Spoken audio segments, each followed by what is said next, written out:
Salut mec, vous êtes prêts? On va commencer par le plus petit des modèles. Alors on fera, attention, ne vous emballez pas. Il y en a déjà certains qui ont sauté sur le truc, qui ont envoyé du mail, du ouais je veux, c'est où qu'on s'inscrit pour les concours. Détendez-vous. Là maintenant on va vous présenter une après les autres les machines qu'on a déjà préparées. Peut-être aussi encore quelque chose qu'on a en cours, on va voir. Selon l'avancement des choses. Et nous ferons d'abord des vidéos d'essai des machines évidemment, parce que je veux pas, c'est sûr, elles sont révisées, elles sont prêtes, tu les équipes, tu fais un petit essai dans l'atelier, c'est bien, ça veut pas dire qu'elles fonctionnent après, et puis j'ai aussi envie de les essayer tout simplement, on a envie de faire ce petit délire, on va passer un pack sur chaque machine, même s'il faudra peut-être les nettoyer un petit coup derrière, mais comme ça aussi vous voyez, vous verrez comment tout ceci fonctionne. Et tu vois là-bas, il y a le bureau du nain, regarde, qui est en... Hein, il est en train d'en préparer une. Le tonton qui nous l'a offert va la reconnaître, c'est sûr. Le nain qui est super méga malade. Cette semaine, il était malade comme un chien, les mecs. Il est venu tous les jours pour bosser quand même. Sauf vendredi, là, il est venu le matin. On a fini 2-3 choses qu'on n'avait pas eu le temps de finir jeudi soir. Et je l'ai renvoyé à la maison quand même parce qu'il était vraiment trop malade. Et évidemment, vous en doutez bien qu'une semaine à deux fennecs dans une cave, ça va pas louper que Marnie va être malade aussi. Alors, nous avons fini le XT Monster. Ça, c'est un petit Monster. Enfin, c'est pas le XT Monster. Il y en a à la base, il y a une autre carrosserie dessus. D'ailleurs, je sais même pas où je l'ai mis. Elle sera livrée avec les deux carrosseries. Si elle est à côté avec les petits véhicules. J'ai mis cette carrosserie parce que je trouve qu'elle va mieux que l'autre qui était livrée avec. Ou c'est celle qui est avec, je ne sais plus. Ça, c'est un engin qui a été rebadgé chez 2-3 fabricants, qui était disponible en France, chez MHD, donc Scientifique France, qui dernièrement avait fait des promos dessus. Ils les ont jetés dehors à la version Brochehead RTR, donc la version Brochehead a les roues à chevrons. Pas les roulements, je crois que c'est des bagues en bronze, un petit combo charbon. Si, puisque c'était la version charbon. Il avait le combo charbon là-dedans, il y a les roulements dedans. 8 amortos hydrauliques. Là, on les a remplis de 100 CST, tu vois, c'est super méga moelleux, c'est un MT après. C'est un MT que tu roules pas forcément, il n'y a pas de cache transmission ni rien, c'est pas le truc que tu vas rouler avec ça. Donc, Scientifique France ont jeté les versions charbon, je crois, tout juste à 100 balles. Et les rollers, donc pour le brushless, qui sont livrés avec des jantes chromées, des pneus à picot, ça c'est un peu dommage. Je préfère les chevrons. Donc à équiper toi-même, il y a, je crois, juste le cerveau qui est monté dedans, ou juste le moteur, un truc comme ça. Et aussi dans les 100 balles. Je ne sais pas si cette promo est toujours en cours. En tout cas, nous, on a équipé celui-ci d'un brushless. Attention, j'ai mis un moteur plus gros que ce qui est prévu pour aller dedans. J'ai dû découper un petit bout de châssis pour le passer, parce que c'est un peu exagéré. Mais on a mis un petit pignon. C'est un 3900 kV qui est aussi... C'est plus gros que ce qui est monté dans les LC Racing. Quoique c'est peut-être la même taille, c'est du 28 par 40 il me semble. Et on avait là-dessus rien, pas grand chose qui manquait. On avait le moteur charbon avec, on avait le cerveau qui avait un problème de fixation de montage. Donc on a mis un cerveau avec pignon métal. Et la carreau, elle, est vissée. Tout simplement parce que les plots étaient cassés, ils sont très fragiles les plots. Donc nous on a mis simplement des vis M4 pour fixer le bordel. Je vais vous l'ouvrir quand même, que vous puissiez voir ce qu'il y a dedans. C'est pas encore tout à fait fini, hein.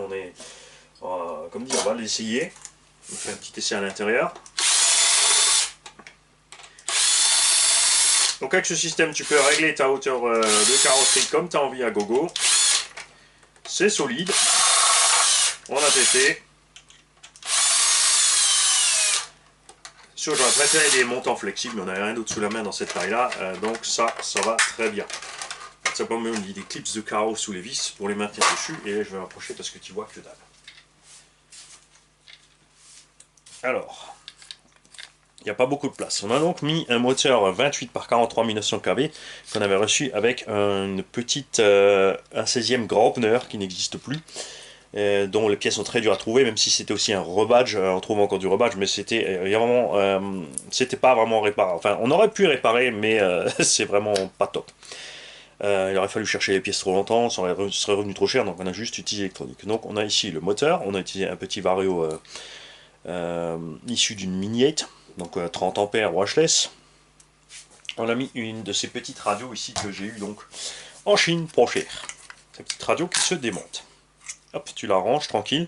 Elle ne peut pas s'allumer toute seule, tu ne peux pas consommer tes batteries. Et pour la mettre en route, il suffit de la reclixer dedans. Les batteries sont là-dedans, il y en a 4 dans le manche.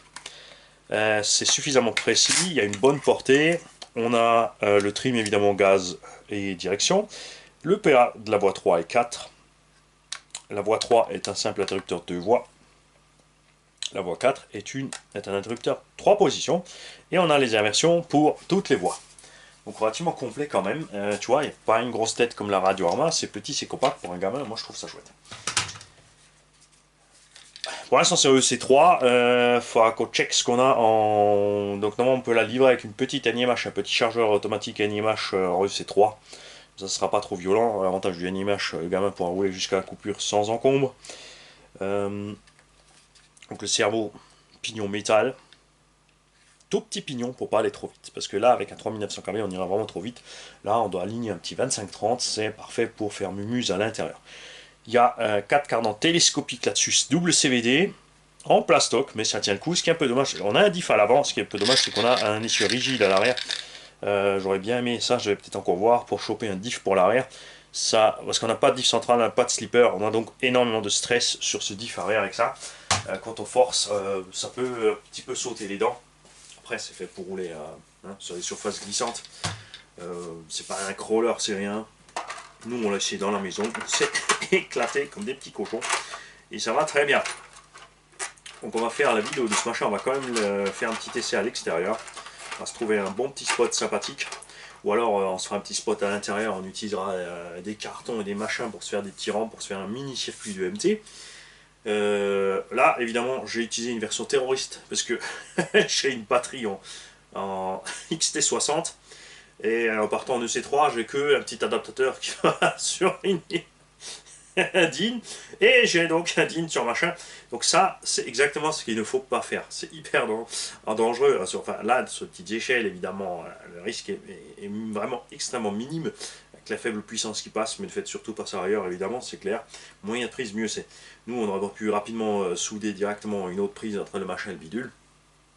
Mais là, une image qu'on a est en EC3, donc on a essayé la EC3 et nous on fera le petit essai en lipo quand même. Quoique si je me prends le temps de charger la NIMH, je pourrais peut-être le faire en NIMH, si déjà. Comme ça, la personne qui a envie de jouer à la tombola verra ce qu'elle reçoit et les performances. De l'autre côté, après, libre à elle aussi de rapidement mettre une lipo là-dessus. Oui, ce que je disais, niveau place, par contre, c'est sûr, ils n'ont pas trop prévu grand-chose. Tu as le cerveau, tu as le moteur. Tu peux fixer soit le vario, soit le récepteur sur le cerveau et ensuite un élément qui se balade. Donc nous on a fixé ça là avec un petit rilsan. Évidemment ça suffit largement. Et j'adore les suspects. Mani il a bien bossé. À demain ou à tout à l'heure pour la prochaine machine. Salut les mecs.